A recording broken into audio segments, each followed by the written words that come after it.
Are your lungs at risk? October is Healthy Lung Month, and joining us this morning to help us learn more about a rare, irreversible, but now treatable lung disease are Dr. Emery Noth and Dan Kastner.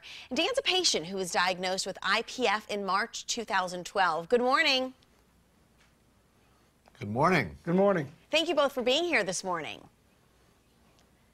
This is a rare disease. Yes. What is idiopathic pulmonary fibrosis? Well, idiopathic just means we don't know, and pulmonary means lung, and fibrosis means scarring. It's a scarring disease of the lung that we don't know why. So it's rare. Eventually, it turns the lung into a brick and makes the air harder to get in and out, and patients become short of breath, first with exertion and then later with rest, and eventually it kills them.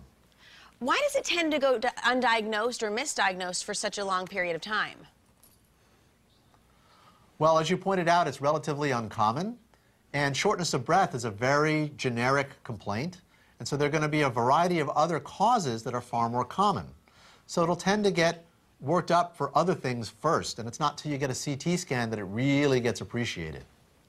What are some of the symptoms and risk factors with IPF? Well, the two biggest symptoms are really that shortness of breath that I talked about, mostly with exertion and then at rest. And then cough. The result of that scarring is that it pulls the lung airways apart, and that makes for bad plumbing, which creates this cough. The risk factors, well, it's an age-related phenomenon. Like I said, it's more common in an 80-year-old than in a 50-year-old.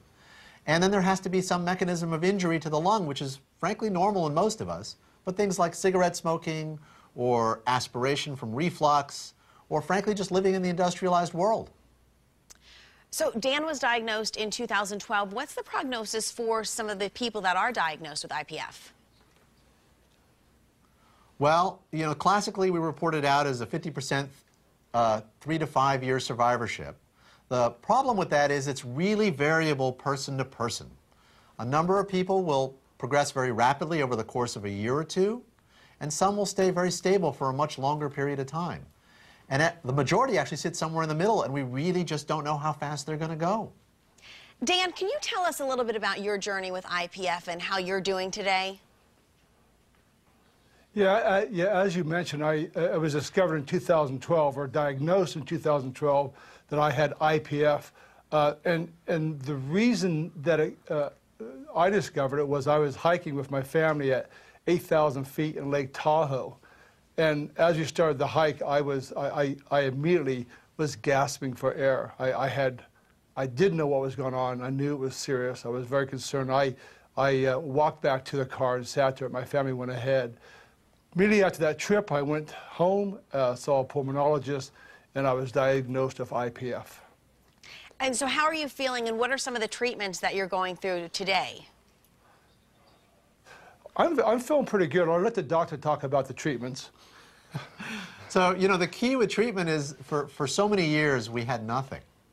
And so our focus was really on the comorbidities, making sure we took care of their coronary disease, their higher risk for lung cancer, pulmonary hypertension, sleep apnea, things of that sort. And then a year ago, October, we finally had 2 approved therapies that slow the rate of decline. And that's a great first step. With Esbriet and OFEV, we now have 2 choices to give our patients that hopefully gives them a better quality of life and keeps them around a little longer. Thank you so much for being here with us this morning and helping us spread the word on lung awareness.